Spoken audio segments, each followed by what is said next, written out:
থাওম পরবর্তী থানোয়া শব্দ এবং খঙ্গেন সম্পর্কিত ফসল বিষয়টি মৌসুম নিকা কি। এখানে বলা হলো পরবর্তী শব্দের সাথে অর্থাৎ নিম্নে যে আমাদের ভার্ব দেওয়া রয়েছে এই শব্দগুলো রয়েছে এর সাথে এই যে আমাদের চারটি অপশান রয়েছে এই চারটি অপশানে কি সম্পর্ক সেটি জানতে চাওয়া হয়েছে। তো চলুন আমরা প্রথমে ভার্বগুলো দেখি এবং চারটি অপশানের সাথে কি সম্পর্ক রয়েছে সেটি খুঁজে বের করি।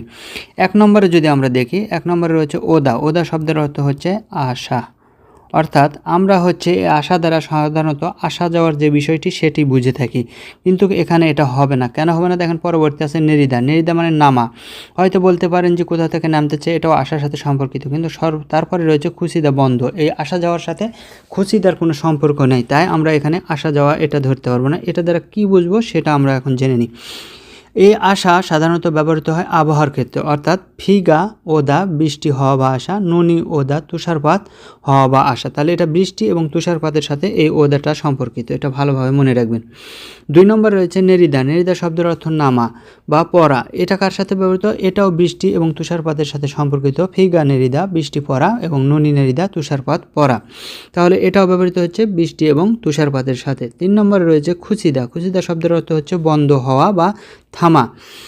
তো এই বন্ধ হওয়া থামা কার সাথে সম্পর্কিত? এটাও বৃষ্টি এবং তুষারপাতের সাথে সম্পর্কিত। তাহলে বলা হচ্ছে ফিগা খুশিদা বৃষ্টি থামা, নুনি খুশিদা তুষারপাত থামা।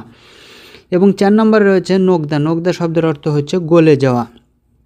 এটাও হচ্ছে তুষারপাত এবং বরফের সাথে সম্পর্কিত, অর্থাৎ নুনি নোগদা তুষার গলে যাওয়া এবং অরমি নোগদা বরফ গলে যাওয়া। তো এখানে আরেকটা জিনিস মনে রাখার বিষয় হচ্ছে আমরা যে এই হচ্ছে নুন এবং হচ্ছে অরম, এটা দ্বারা বরফ, এই দুটাকে পড়েছি। আমরা অনেক সময় বলি এই নুনজা এই অরমতা, অর্থাৎ আমরা অনেক সময় বলি বরফ পড়তেছে, কিন্তু বাংলা ভাষায় এটা বলা গেলেও এখানে আপনি কোরিয়াতে এসে এটা বলতে পারবেন না, আপনাকে নুনি বলতে হবে তুষার। বরফ কোনটা? সেটা হচ্ছে জমাট হওয়ার পরে যেটা সৃষ্টি হয় সেটাকে আমরা বরফ বলতে পারি, কিন্তু তুষার যখন পড়তেছে তখন সেটা জমাট থাকে না, তাই সেটাকে তুষারই বলতে হবে। সেই সময় আপনি এটাকে তুষার বলতে পারবেন না, এটা মনে রাখবেন, না হলে প্রশ্নের উত্তর ভুল হয়ে যাবে।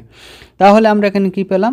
আসা, নামা, বন্ধ হওয়া এবং গলে যাওয়া। এখন অপশানগুলো দেখব এই অপশানের সাথে কোথায় সম্পর্কিত। প্রথমেই রয়েছে ফি। ফি শব্দের অর্থ হচ্ছে বৃষ্টি। তাহলে এই বৃষ্টির সাথে এই চারটি অপশান যে ভার্ব রয়েছে তার কি সম্পর্ক সেটা একটু খুব দেখি। দেখুন বলা হচ্ছে ওদা। ওদা হচ্ছে আসা, অর্থাৎ ফিগা ওদা বৃষ্টি আসা, এটা ঠিক আছে। পরে রয়েছে নেরিদা। ফিগা নেরিদা বৃষ্টি পড়া, এটাও ঠিক আছে। পরে আছে খুশিদা।